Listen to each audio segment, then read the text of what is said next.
Good evening to everyone, and thank you for joining us this evening. And I'd also like to extend a very special welcome to those joining us from our devolved administrations.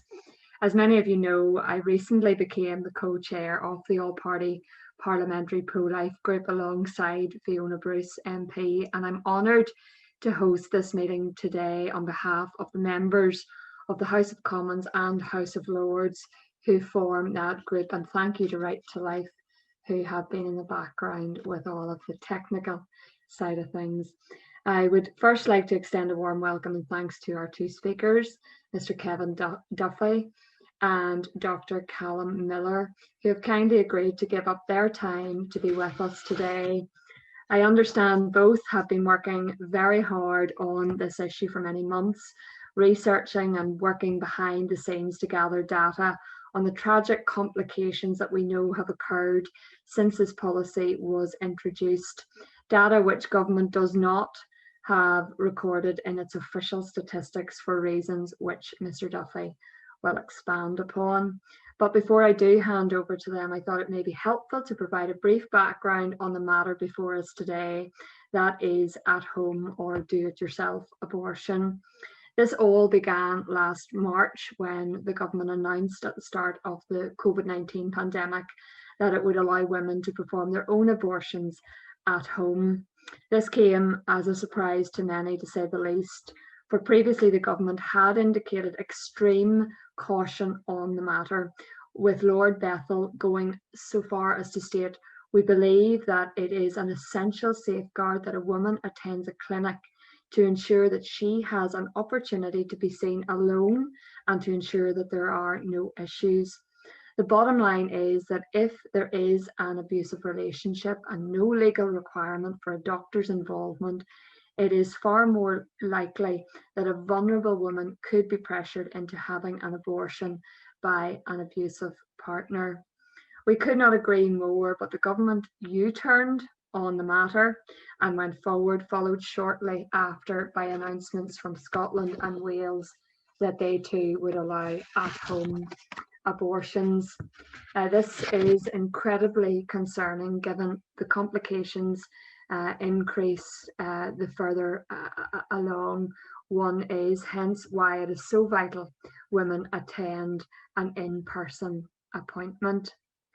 The sad reality is that this policy increases the likelihood that they will suffer from complications, as it is impossible to verify gestation apart from an in-person consultation, and the risks to women's health and safety increase dramatically the further along they are in pregnancy. But you're not here to listen to me tonight.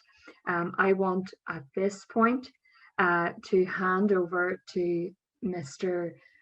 Kevin Duffy. I believe that's who we will hear from first of all. You're very welcome. If, Kevin, you just want to give us a little bit of a background on who you are, some of your qualifications, and then if I hand over to you to give your presentation. Very good. Thanks for that, Carla. I am doing this. I'm about 15 years in public health. I had 25 years in UK financial services before that, and then worked in public health for the last 15 years. 6 years of that, I was with Mary Stokes, 4 years as a director responsible for their clinics overseas, and then 2 years in consulting. And for the last 2 years, I've been working with a number of pro-life organizations, in particular looking at various aspects of this DIY abortion, which is part of a global strategy by the abortion providers for self-managed medical abortion, which is their big push. So let me just dive in here, get going. So this for me really started, this particular look at the things we're doing tonight started in December of last year when an article was published in the New Statesman. And in that, abortion advocates were saying that approval for at-home telemedicine abortion has led to the risk of major complications dropping by 2/3 and the risk of incomplete abortion dropping down by 3/4. And we're seeing that really what they're doing is they're claiming that telemedicine abortion is both safer and more effective than in-clinic services. And my pushback on that is that I think that's largely to do with underreporting, and that underreporting is because of either limited data sets or actual missing data. But there's lots of other data available, and particularly from the NHS, and that data could help to complete the picture. So my key takeaway message for tonight really is to ask you to ask Mr. Hancock to be using all of the data that might be available to him, not just the data that's provided by the abortion providers, but other data, for example, from the NHS. And on screen now, this is the cohort study that the abortion lobby are relying on. This was published in BJOG in February, just past. And it's a cohort study of about 50,000 records in total. About 18,000 of those were telemedicine since April, so through the first 3 months of the approved at home. And you'll see towards the bottom, some of the key author include Patricia Lohr from BPAS and Jonathan Lord from Mary Stopes, and the data was provided largely by BPAS and Mary Stopes, and of course NewPass. And what they say in this, they set down their limitations for their study, and 3 key points for us tonight. They say that there's a key limitation actually is the lack of follow-up post-discharge. And I think it's important for us to note that the discharge occurs at the time of posting the abortion pills. So there's very little follow-up after the pills have been posted by the abortion providers. There's an inconsistent definition and reporting of complications. And they do note that some patients, if they have problems, if they have any concerns, will go to other NHS providers. So not all of the complications that might arise would be known to the study. So let's take a moment and look at the safety of medical abortion. How is this measured?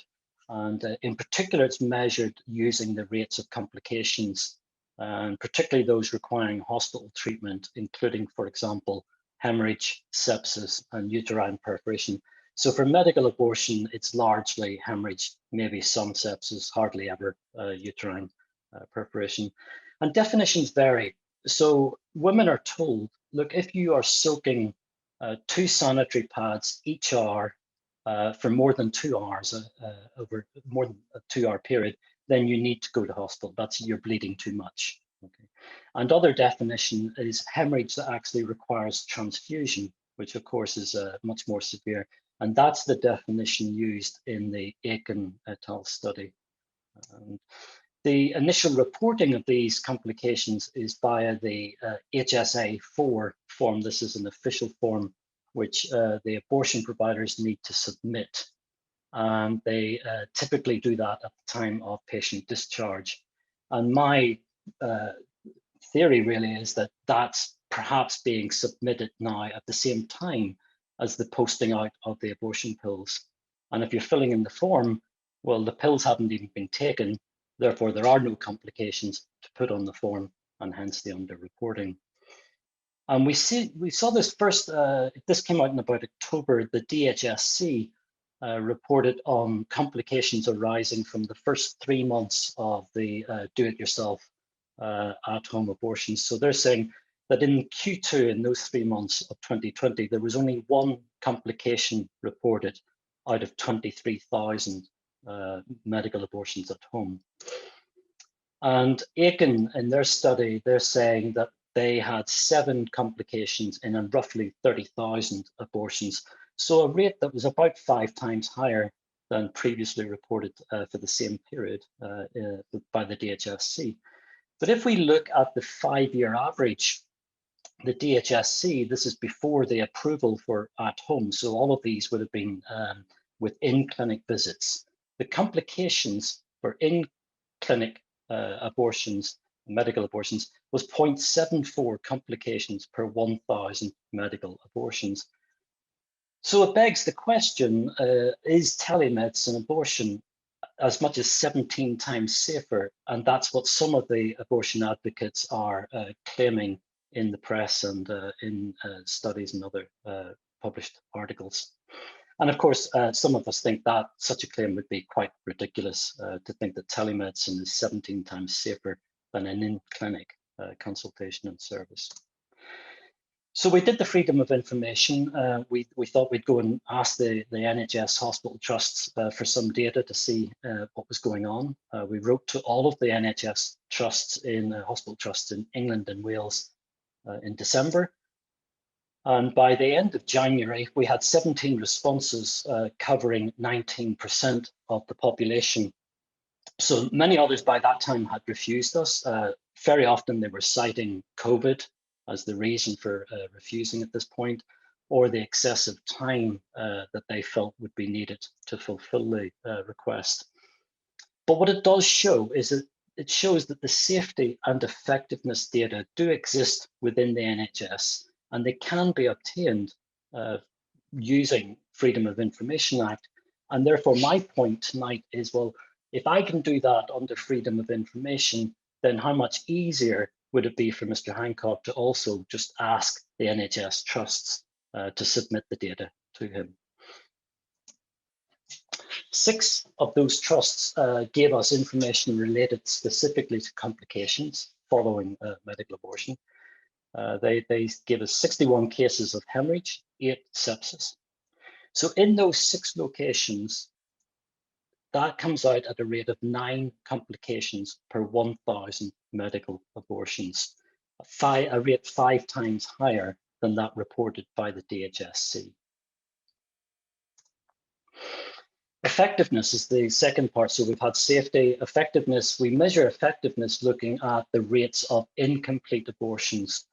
And official guidelines note that retained products of conception, so this is when the abortion doesn't work completely and parts of the baby or parts of the placenta or both are left behind, that's an expected side effect. They don't talk about it as a complication, they talk about it as a side effect. And the expected rates for required procedure to fix that, the surgical procedure, the evacuation of retained products of conception, those rates double for each week of increasing gestation. So we see that for less than just coming up to the 9 weeks, BPAS say they expect 3 surgical procedures per 100 medical abortions. So there will be 3 incomplete abortions requiring surgical procedure, 3%. And in the 9th week, so just the next week, in the 9th week, that goes up to 7%. And from Planned Parenthood, the following week, the 10th week, we see 13. So doubling each week. So that's 13% incomplete in the 10th week. And I thought I'd show this. This is the HSA form, just a section of it, which deals with the complications, but you can see in the red box that it clearly states that an evacuation of retained products of conception is not a complication. So looking at what Aiken et al. Published, they looked at this. They found 208 women needed to be treated surgically in hospital out of those 30,000 medical abortions. That gives us a rate of 0.7 ERPC per 100 abortions. And from that, their claim is that the effectiveness, in other words, the effectiveness of medical abortion was higher with telemedicine than in-person care. And we need to ask the question, well, how does it go 0.7 versus 3 plus per 100? That's quite a big difference. So this is a screenshot of one of the FOI responses we got. And I wanted to show this to show that we only used the responses that were clearly distinguishing between procedures required for miscarriage and those procedures required for termination.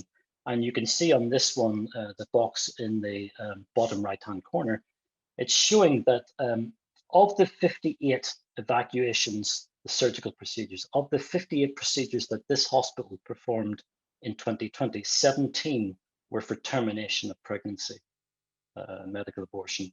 The rest were for miscarriage. So clearly in our analysis, we used the 17. And this is the type of data that we were getting from some of these hospital trusts. And you can see here on the left-hand side, they will give us diagnosis data of spontaneous abortion, missed abortion, medical abortion. So the spontaneous and the missed are the miscarriages, and the medical abortion is the one that we're looking for. So we can take those data, tidy them up, and do a count of the ones that we're looking for.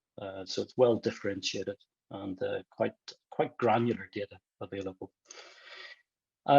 In those FOI locations where we took those results, we get a rate of 2.4 ERPC per 100 medical abortions, 3 times higher than Aiken et al. And if we extrapolate that to the whole of England and Wales, we find that every month, 365 women will have ERPC, a surgical procedure to remove products of conception after their medical abortion. And just a small point, that's after taking the additional dose of misoprostol, which is sent in the treatment pack. So in summary, the abortion advocates are claiming that telemedicine abortion is safer and more effective than in-clinic services. I think that's largely based on a underreporting. They're using limited or missing data sets. Other data are available from within the NHS, and that can be used to complete the picture, give a better picture. And I'm asking you to please ask Mr. Hancock to use all of the data. So when he's doing his consideration of whether to make this temporary approval for telemedicine abortion, whether he's going to make that permanent or to end it, I would like you to ask him to make sure he's looking at all of the data. And just to finish off, I've been asked to give you just a little bit of information about the Mr. Client investigation. So we had volunteers making phone calls to BPAS, Marie Stopes UK, and NewPass. And in 26 cases out of 26, the abortion treatment pack was received, even though the volunteer provided false information. So these volunteers were giving false names, false GP registrations. They made up their medical history, and they gave false information about their gestational age. And we used different personas like a role, a story that they were following to test compliance and safeguarding. The first one was not for me. So this was a case where a mother, her daughter had got pregnant, and she didn't want the daughter to go through the system. So she made the phone calls to the abortion provider, got the pills, pretending herself to be pregnant, and then used those pills to administer those to her daughter at home. On the boundary, this was one where our volunteer gave a date for her last period, which aged her pregnancy at just about 9 weeks on the first phone call. And on the second, or the last phone call, she changed that date to present as only 7 weeks pregnant in order to stay under the 9-week, 6-day limit. And the service providers, the abortion providers, allowed that. There was no problem with that. Bikini body, some of you will be aware of. This is where one of the women, she didn't want to be pregnant on her beach holiday. Let me step back just a moment. Holidays, I'll have to remind you about holidays. Holidays is something we used to do in the past, in the old days, long ago. We would go to the beaches and lie in the sun and swim in the sea. She didn't want to be pregnant when she was doing that, and wanted the abortion, bikini body. And the final one for now is alone but not alone. So we wanted to test the safeguarding for coercion. And in these cases, the volunteer was sat with her coercive partner sitting beside her during the phone call. And when she was asked, "Are you alone?" she said, "Yes, I'm alone," even though her abusive partner was beside her, making sure she gave all of the right answers. And there's no way an abortion provider on a telephone call can find that out. It's just not possible. Okay, so a bit of a rush through, but you'll get the slides, and you can come back to me through Right to Life if you have any further questions or need anything further. Okay, thank you. Thank you, Carla. Thank you, and thank you, Kevin, for that very informative presentation. It certainly throws a challenge and the gauntlet out to us as MPs to press for more information and for a better data gathering scenario for future use. Really helpful. I do know we have a question already in for you, Kevin, but I'm going to leave all questions to the end of both presentations just so that we can keep the flow of the meeting. Our second speaker this evening will focus on another key safeguarding aspect of this policy, that is the risk of coerced abortion. And I want to, at this stage, welcome Dr. Callum Miller. And in the same vein, Callum, can you just give us a little bit of your background and then give us your presentation? Oh, you're on mute. Thank you. Thank you for taking the time to, out of your very busy schedules, no doubt, to listen to us today. My name's Callum. I'm a medical doctor in the NHS. And I also work have a research role at the University of Oxford as a research associate, where my research is in abortion policy and looking at the safety concerns about different kinds of abortion policy and so on. And so today I'll be talking about a particular safeguarding concern which has arisen specifically as a result of the COVID pandemic situation. Telemedicine has obviously presented many challenges to us as doctors, not just with an inability to assess the physical status of patients, but also with an inability to identify patients who may be at risk of safeguarding concerns. And as I will show later, these safeguarding concerns are universally held by doctors with regard to telemedicine, and they have particularly concerning consequences for women who are at risk of forced or coerced abortion. And I'll be presenting some of that evidence today. Before I do that, I just want to comment very briefly on the previous presentation, which is to say that as much information as it contained, this does not exhaust the safety concerns many doctors have about telemedicine abortions. And there's an extra worry about ectopic pregnancies, which can be life-threatening and which telemedicine presents significant risks around. And I can talk more about in the Q&A if you'd like. But I want to focus on this safeguarding issue because abortion is very closely linked to intimate partner violence and sex trafficking. Of course, the majority of abortions are not linked to these situations, but a significant minority are. And in fact, women who are in these vulnerable situations have a significant risk of being coerced or forced into an unwanted abortion by their abuser or by their trafficker. Now, the pandemic has presented particular challenges for this. It's pretty uncontroversial that the pandemic has facilitated domestic abuse around the world and has led to significantly increased rates of domestic abuse around the world, including in the UK. And likewise, it's uncontroversial that human trafficking, including sex trafficking, has been facilitated by the changes that have been forced on us by the pandemic. Interpol, for example, says that human trafficking is already complex to detect in normal times, but because of the pandemic has been pushed deeper into the dark and its victims are further from possible detection and assistance. And similar concerns about this, specifically about identifying women in these situations, have been raised by pretty much every anti-trafficking group in the world. I want to talk about a victim-centered approach to telemedicine, which says when we think about whether to provide a service by telemedicine, we have to think specifically about the impact it will have on vulnerable people. Now, concerns about telemedicine have been raised by academics and advocates for victims of abuse and trafficking in many different forums. The New England Journal of Medicine says that safely screening patients for intimate partner violence became more difficult as a result of the pandemic, partly because and as a result of telemedicine specifically, because abusers might be listening in on conversations. The UN Office of Drugs and Crime, talking about victims of trafficking, says that online consultations introduce further barriers to accessing support. And the Journal of the American Medical Association, talking about child trafficking in particular, says that the victims of trafficking, their living arrangements may not permit the privacy and confidentiality appropriate for patient care.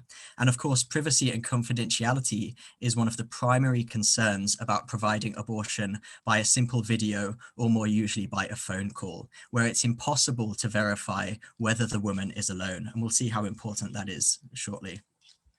How common is forced abortion? Well, as I say, it's not the majority of abortions, but it is a very substantial minority. And given that there are 200,000 abortions in the UK every year, there are a significant number of women who were the victims of coerced abortion. A study from Norway 15 years ago showed that a quarter of women seeking abortions were pressured by their partner, and further percentages by other people around them. A survey from the UK just a couple of years ago showed that 7% of women were coerced into an abortion. And when you take into account the women who do not have an abortion in the UK, this means that at least 1 in 5 women having an abortion at some point in their lives will have a forced abortion at some point in their lives. And this is a very significant number of women. We know from the British Medical Journal that doctors in the US and the UK who have had access to abortion pills for much longer have spiked drinks and been convicted for spiking drinks of partners with abortion pills. Obviously, with a much easier availability of abortion pills, this sort of activity is much more easy for abusers to partake in. Likewise, abortion among trafficking victims is relatively common. It's estimated there are 10 to 13,000 potential victims of human trafficking in the UK, and about a third of these are specifically victims of sex trafficking. Now, the major study on the effects of sex trafficking on women's well-being found that over half of sex trafficking victims had abortions, and over half of these women had forced abortions, which means that over a quarter of women who are sex trafficking victims have forced abortions. In their sample, they had 37 women who had had abortions, and they had had 114 abortions between them. What this demonstrates quite well is that coerced abortion is a central pillar of the sex trafficking industry. And the easier coerced abortion is for sex traffickers, the easier it is for this industry to be maintained.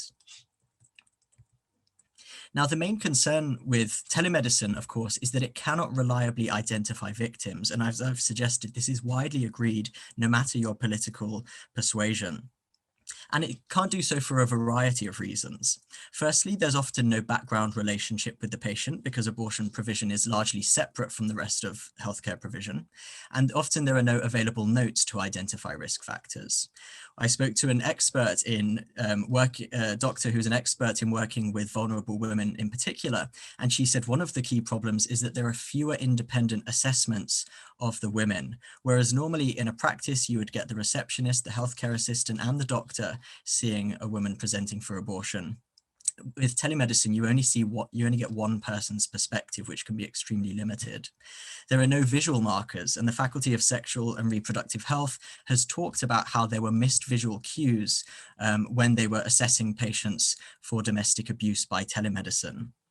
As I said, the central problem is that there is no way to ensure privacy. There is simply no way via video, or even more so by telephone, to ensure that a woman seeking an abortion is by herself and doing it of her own volition. Now, I just want to share a very quick illustration of that from one of the investigative scenarios that Kevin performed in the last few months. Termination. Thank you.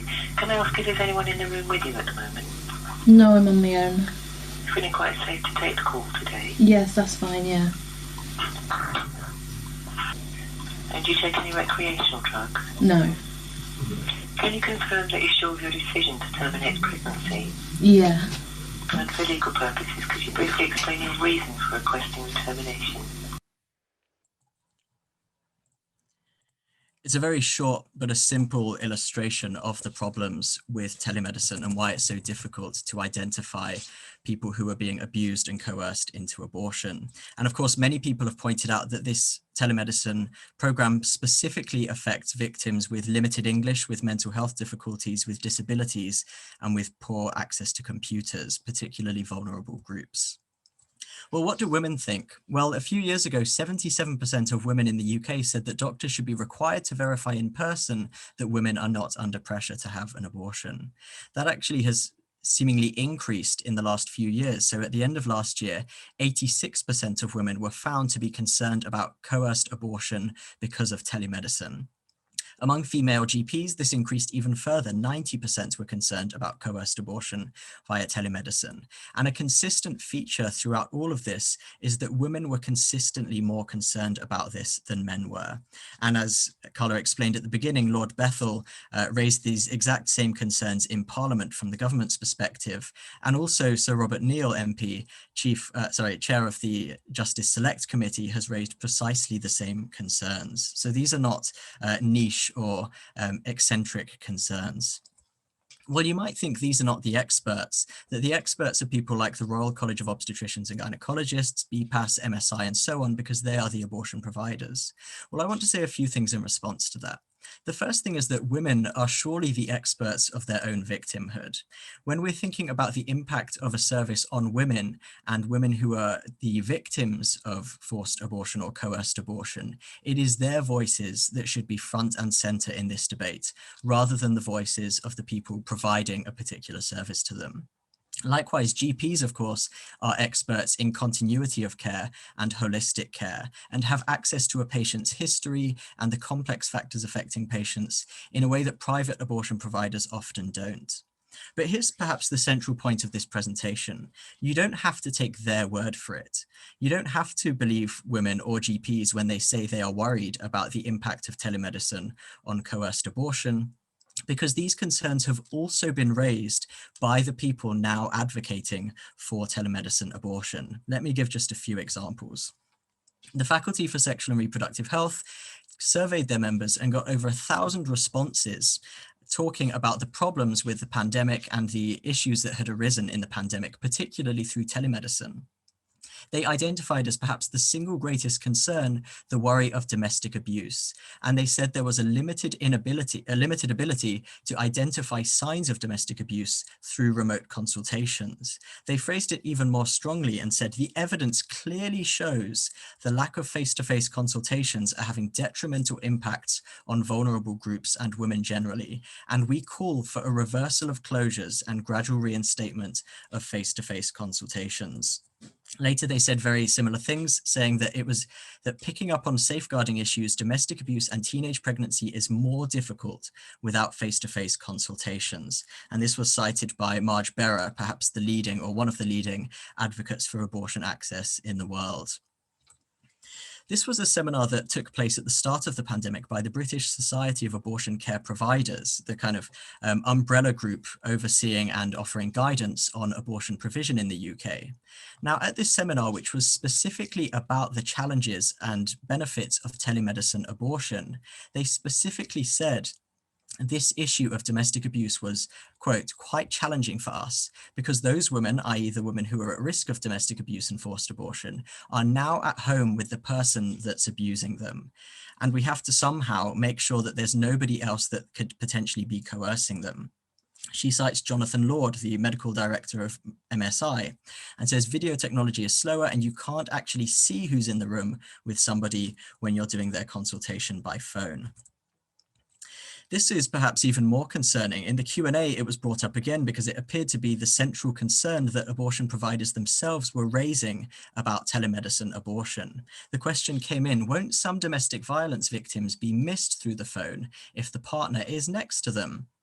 The response from one of the leading figures and one of the experts on telemedicine abortion in the UK responded in this way. She said, it's sort of been on my mind a bit. I've asked one of my colleagues to ring round some domestic violence charities to see if they might give us some advice. It could be a time to find some interesting ways of trying to mitigate against this. One thing that I think I've seen on Twitter is that people have a potential to call a number and then hang up in some way.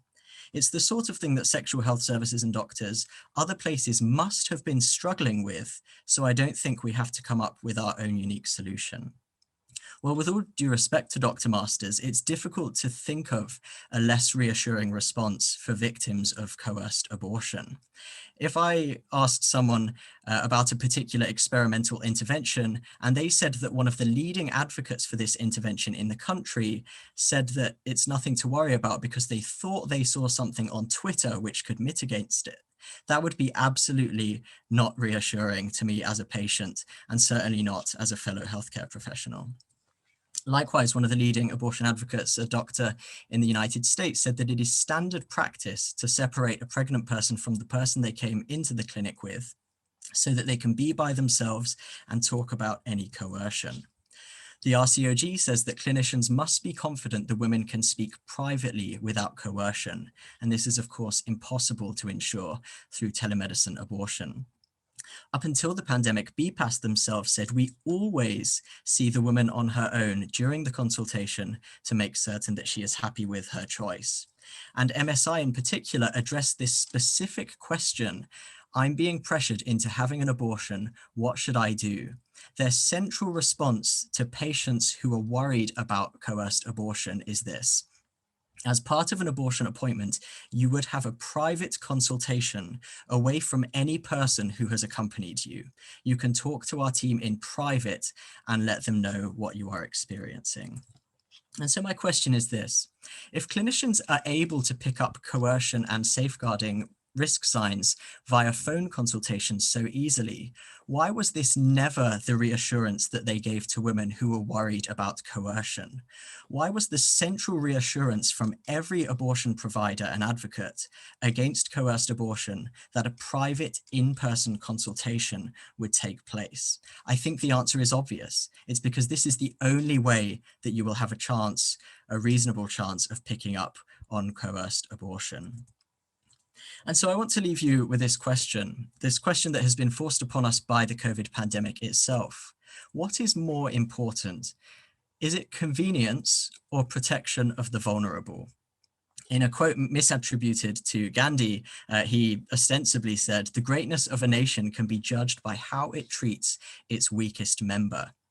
Now, despite the misattribution, I think this is an ideology and an ideal around which we can all get behind. And so even if telemedicine is more convenient for some people, which given the safety concerns is far from obvious, that does not help those who are at most risk from telemedicine abortion.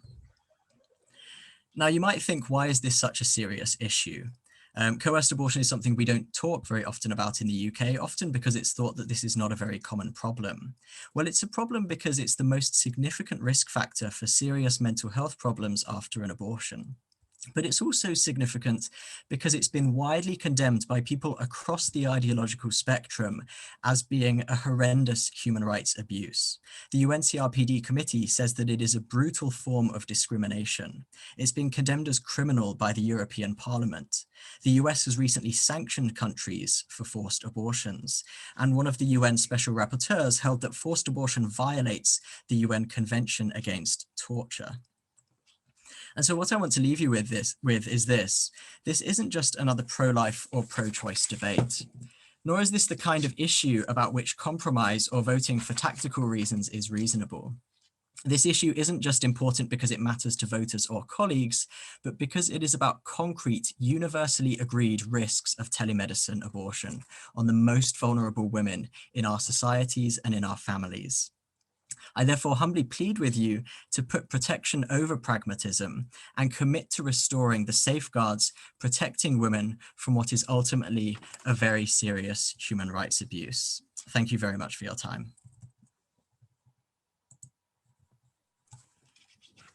Thank you, Dr. Miller. Indeed, I think if we walk away learning anything from this webinar, it's the fact that this policy fails to provide needed safeguards for women to detect if they are victims of abuse, being coerced into an abortion, or even victims of sex trafficking. And, you know, that re-cements the need to abolish this temporary policy allowing at-home abortions. Indeed, we know that some women have confessed they felt coerced into abortions by others, such as the testimony we will hear now here today from Natalie. And before we move into the Q&A period, we just want to share a few minutes of her story. Notably, she knew that the baby's father was opposed to the idea of continuing the pregnancy, so she felt too scared to voice her own thoughts. As she notes in the video, she was doing anything to please him. In those 3 consultations, I was never told about kind of the risks that are emotionally and physically. I wasn't aware of them. I was never offered a scan, so it was never like they actually knew how far along I was. So it's just crazy now that I look back on it, and I just think how I was even able to take those tablets home. Do you know what I mean? For all they knew, I could have been so far gone that it could have like caused some serious damage. Do you know what I mean? When I brought the tablets first home with me, I was about 7 weeks. I didn't actually know that at the time. It was just kind of like I was kind of lost. I lost track of time, so I didn't actually know how many weeks I was. But those tablets sat with me for about 3 weeks, and there were countless occasions where I would, you know, look at them and say, okay, well, today's going to be the day where I take them. Or the next day I would just put it off and off and off, and like, yeah, it was weird because it was almost like,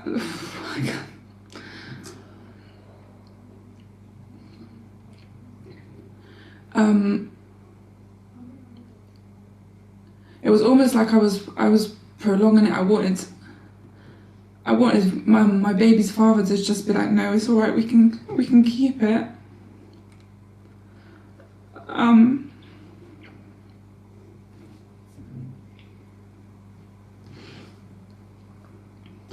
But I don't know, it's so sad to say it now, but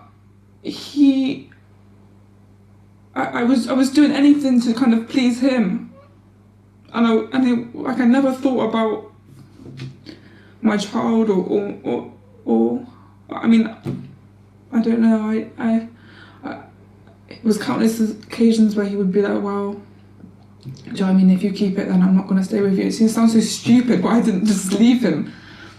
But it's fear. You're scared. Do you know what I mean?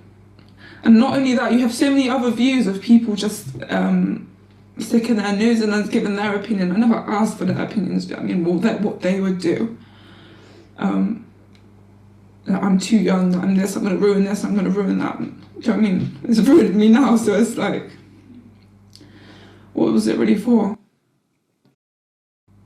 So I was in my friend's garden. I can remember the day.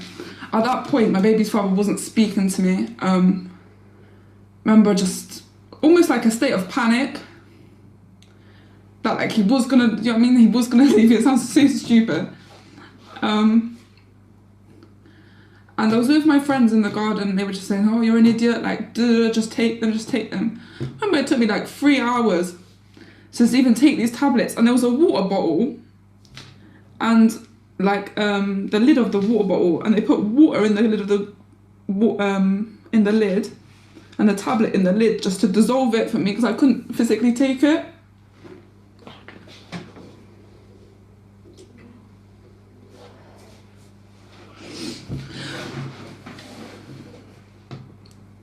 So, do you know what I mean? My friends are telling me X, Y, and Z.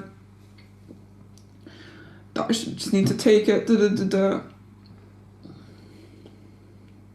Looking back on it, it's like, I can't believe I listened to them. Do you know what I mean? It was almost like I was manipulated into it. I don't know why they didn't stop me. Like, they couldn't see that was hurting. I remember saying so many times, like, don't make me do it. I don't want to do it. Not to just them, but other people as well. Thank you, Sam, for playing that. And whilst we know it is hard to watch, and certainly it does tug on our heartstrings, we believe that it is vital that such stories are actually shared as widely as possible, for ultimately they highlight the issues we face with this at-home abortion service. We're now going to open the floor to a question and answer session. If anyone has any questions on what has been talked about tonight, please drop them into the question and answer chat at the bottom of your screen. We have one, and I know, Kevin, you have answered it, but I think it's important that you actually answer it live to the audience as well. And it's from Gerald Holland. Kevin mentioned that DIY abortions are part of a global MSI strategy. Do we know, have we data on MSI's financial interests in either the manufacture or prescription of these pills? Thank you, Carla, and thank you, Jared, for the question. I don't have any specific data tonight to share regarding the financial interest, but I do think it's worth us noting. Marie Stopes is quite clear in its 2030 strategy for the next 10 years. It's seeking to double the number of abortions that it provides globally. And so I think in 2019, 2020, they did about 4.5 million abortions globally. And about 80% of those are self-managed medical abortions in which the woman buys the abortion pills, the Marie Stopes abortion pills, from local drug shops, small pharmacies. And that's their big push. You know, more than 80% of what they're going to do over the next 10 years will be self-managed medical abortion. So that's like a step back even from telemedicine abortion that we've been talking about, where the woman doesn't even get that phone call. She just goes to the pharmacy and buys the drugs over the counter. And in terms of financial links, I think the only thing I could say is that, of course, Marie Stopes gets a lot of global donor money from global governments, from entrepreneurs, from rich people. And the more abortions for some of those donors, that money is explicitly linked to the number of abortions that Marie Stopes provides. So the more abortions they provide, the more funding they get. So that's how I would answer it tonight, Carla. Yeah, thank you. So you can really draw your own conclusions Indeed. Yeah. Yeah, thank you. Have we any other questions people want to ask? I suppose I have one, and I want to leave it open to the floor as long as we can, but I'm conscious of time. Around that data collection, Kevin, what more, I suppose, you know, we keep getting it batted back that the data isn't available and in that form. What specifically can we ask for, or can you give us or provide us with a form of words in terms of that request for data, so that the question can't be avoided in terms of getting some of that hard evidence that you've obtained through FOIs, but actually getting it in an answer from the government?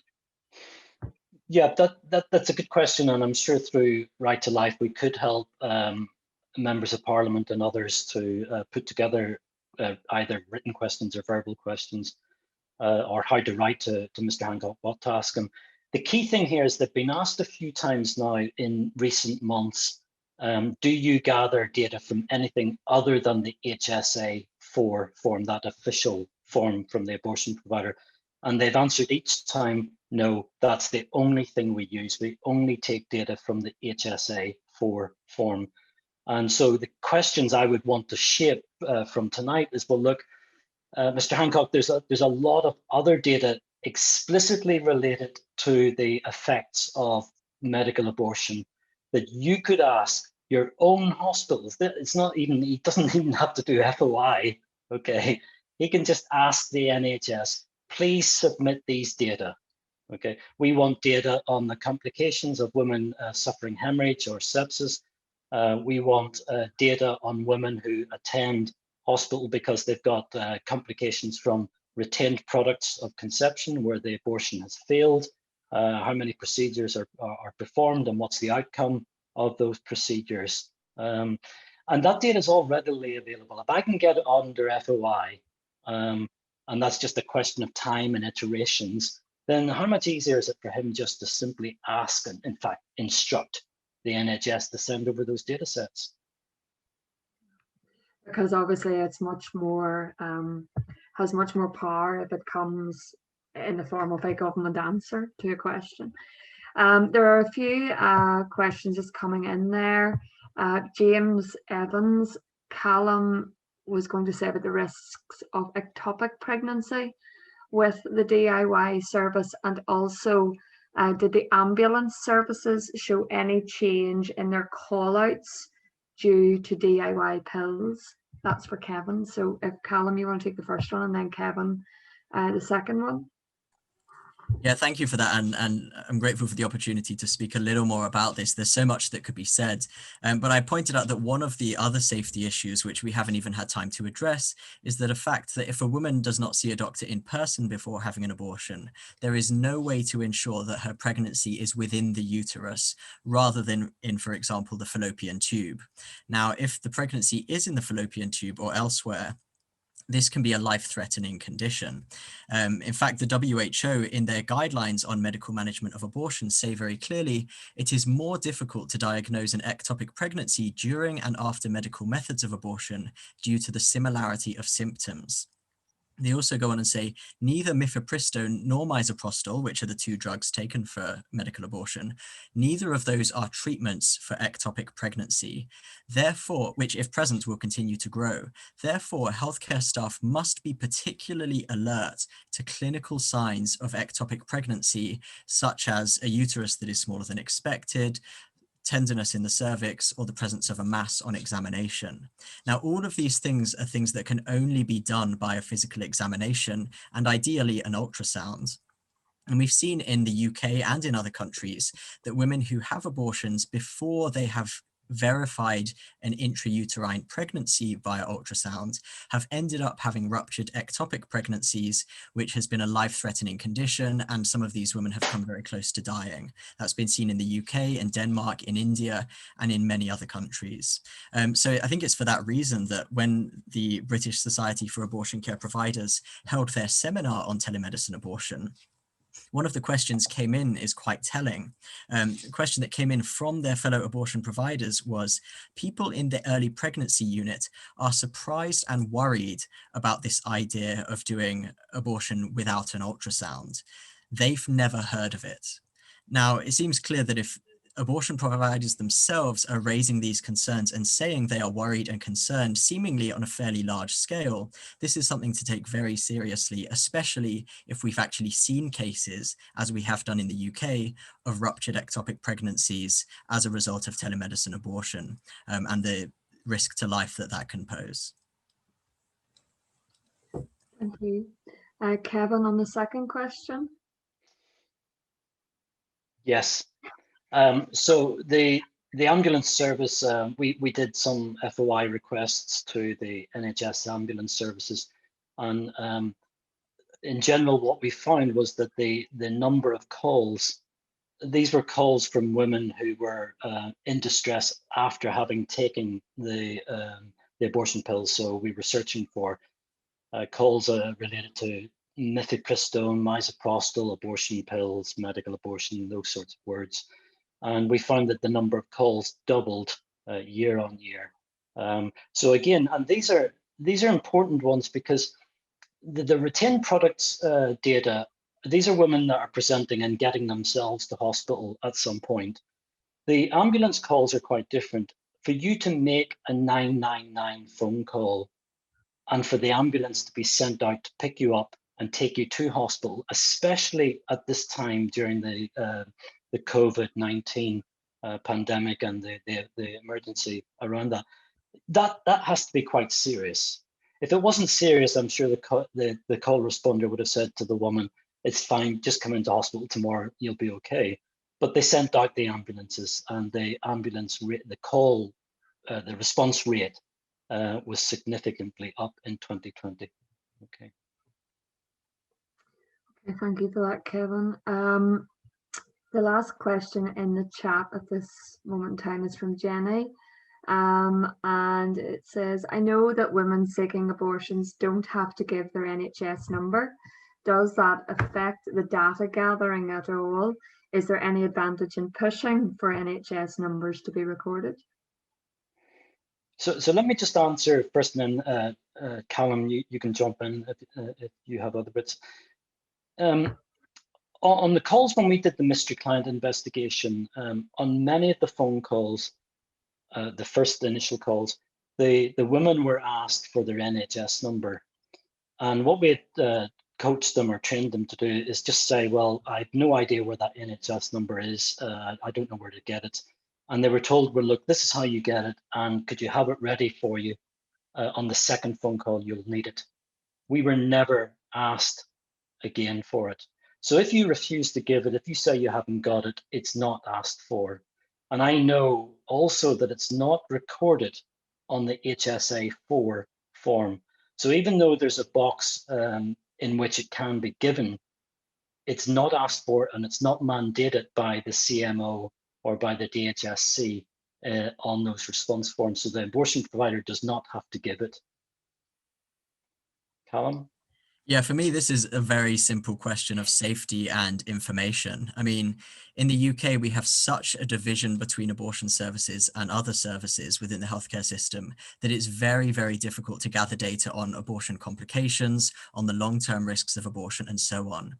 What I would say is that in the Scandinavian countries, they have much better registration for abortions and links to the healthcare records. And these are countries which have the highest indices of gender equality in the world. These are countries which have some of the highest abortion rates in Europe. These are countries which have very, very good access to abortion services. So to link healthcare records and abortion records is not something that puts women's equality at risk or puts access to abortion at risk. It's a very, very simple matter of good data collection to keep women as safe as possible. The Scandinavian countries do it far, far better than we do, and they have probably better access to abortion than we do. There are none of these sorts of concerns there. And so I would say, sheerly from a patient safety perspective and from a research perspective, it's a no-brainer, in my view, to have better linkage between abortion records and complication and healthcare records. Yeah. I mean, I agree with all of that, Callum. And I think the only thing that I would add in closing on this bit is that, of course, the abortion providers are paid for by the NHS, and without that NHS validation, so there was no way of them even checking the GP registrations that were being given. And there's a very simple way of looking up and confirming that the details the woman is given are the same details on the GP list, same as against the NHS number. So now you know who you're talking to, never mind recording the NHS number. Okay, even just asking for it, validating it during the phone calls would be a major step forward, and they're not even doing that.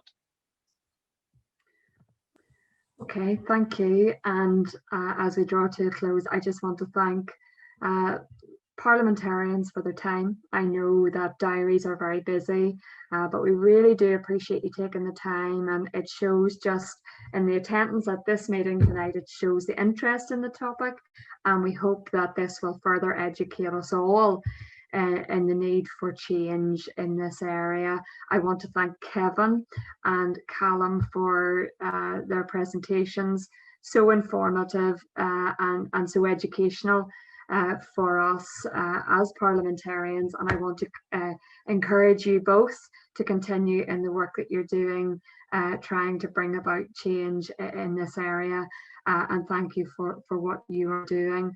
I also want to thank March for Life, who provided the video of Natalia. I think I called her Natalie in the first instance, but I believe it's Natalia, and Rachel's Vineyard. It's not easy to share your story, but those stories are so powerful, and they can say so much more than any of us even as parliamentarians. From me, thank you so much, and we look forward to joining again in this type of forum with our next webinar. So thank you all very much.